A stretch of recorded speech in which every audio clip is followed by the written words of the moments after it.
In today's video, I'm going to teach you how to submit timesheet on Connecteam. If you're using the Connecteam employee desktop dashboard and need to send in your hours for approval, this process is quick and straightforward. The main goal here is to review your recorded time, confirm that everything looks accurate, and then officially submit it so your manager can review it. To begin, log into your Connecteam employee dashboard. Once you're on the main dashboard, look over to the left-hand sidebar and open the time clock feature. This is where your tracked work hours, shifts, and timesheet-related tools are located. If you're not already familiar with this area, just take a second to make sure you're in the correct section before moving on. After that, go to the Timesheets tab at the top of the page.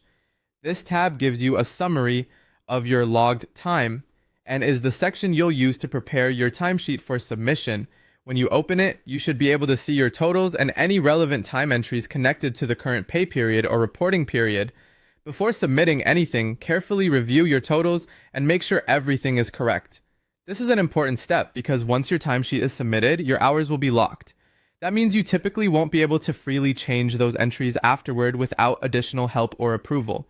So check your hours closely and make sure the information shown matches the time you actually worked. If anything looks off, it's a good idea to pause here and resolve it before submitting.